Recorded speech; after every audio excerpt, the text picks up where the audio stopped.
स्वजाति प्रेम। एक समय की बात है, एक वन में एक तपस्वी रहते थे। वे बहुत पहुंचे हुए ऋषि थे।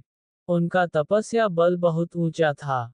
रोज वह प्रातः आकर नदी में स्नान करते और नदी किनारे के एक पत्थर के ऊपर आसन जमाकर तपस्या करते थे।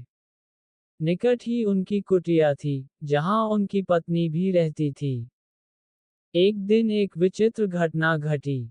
अपनी तपस्या समाप्त करने के बाद ईश्वर को प्रणाम करके उन्होंने अपने हाथ खोले ही थे कि उनके हाथों में एक नन्ही सी चूहिया आ गिरी। वास्तव में आकाश में एक चील पंजों में उस चूहिया को दबाए उड़ी जा रही थी और संयोगवश चूहिया पंजों से छूटकर गिर पड़ी थी। ऋषि ने मौत के भय से थर थर कांपती चूहिया को देखा।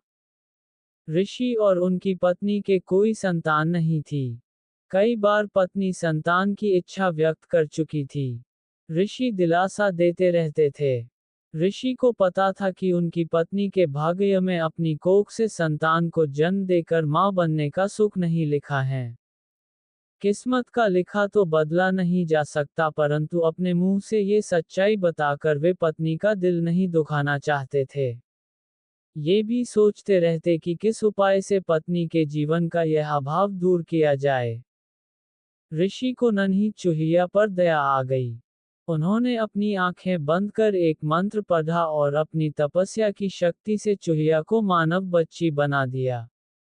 वह उस बच्ची को हाथों में उठाए घर पहुंचे और अपनी पत्नी से बोले, सौभाग्यवती, तुम सदा संतान की कामना किया करती थी। समझ लो कि ईश्वर ने तुम्हारी प्रार्थना सुन ली और यह बच्ची भेज दी। इसे अपनी पुत्री समझकर इसका लालन पालन करो।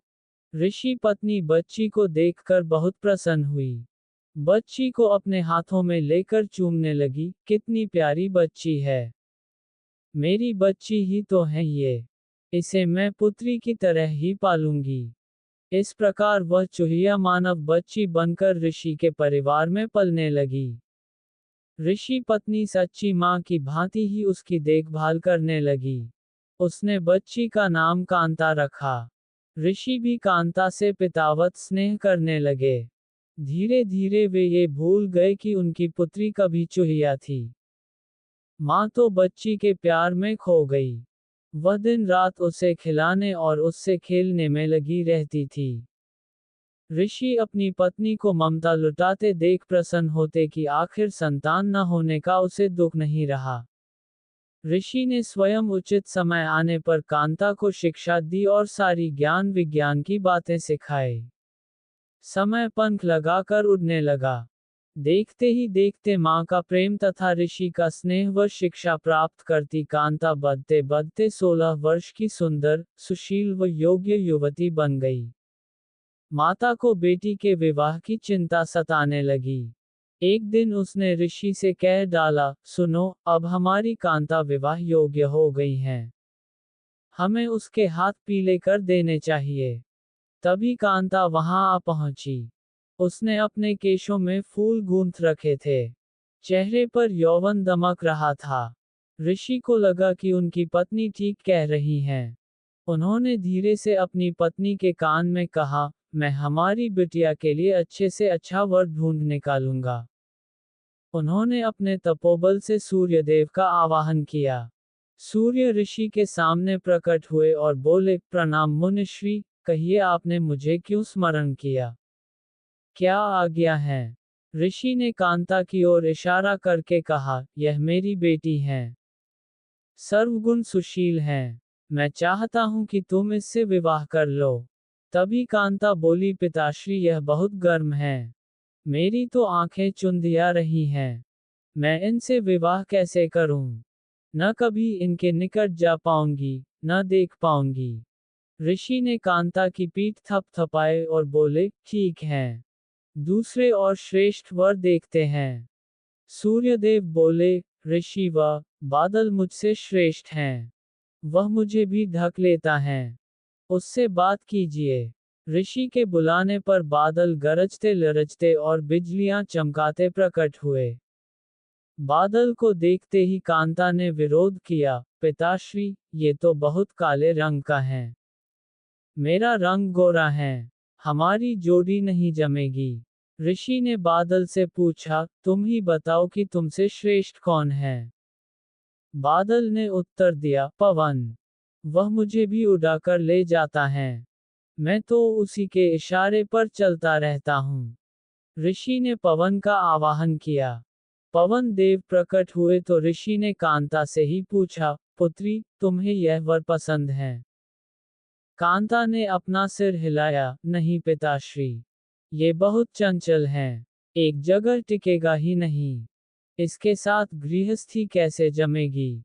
ऋषि की पत्नी भी बोली, हम अपनी बेटी पवन देव को नहीं देंगे। दामाद कम से कम ऐसा तो होना चाहिए, जिसे हम अपनी आंख से देख सकें। ऋषि ने पवन देव से पूछा, तुम ही बताओ कि तुमसे श्रेष्ठ कौन है। पवन देव बोले, ऋषि वह पर्वत मुझसे भी श्रेष्ठ हैं। वह मेरा रास्ता रोक लेता है। ऋषि के बुलावे पर पर्वतराज प्रकट हुए और बोले, ऋषि वह आपने मुझे क्यों याद किया? ऋषि ने सारी बात बताई। पर्वतराज ने कहा, पूछ लीजिए कि आपकी कन्या को मैं पसंद हूँ क्या? कांता बोली, ओह, ये तो पत्थर ही पत्थर हैं। इसका दिल भी पत्थर का होगा। ऋषि ने पर्वतराज से उससे भी श्रेष्ठ वर बताने को कहा तो पर्वतराज बोले, चूहा मुझसे भी श्रेष्ठ है। वह मुझे भी छेद कर बिल बनाकर उसमें रहता है। पर्वतराज के ऐसा कहते ही एक चूहा उनके कानों से निकलकर सामने आ कूदा।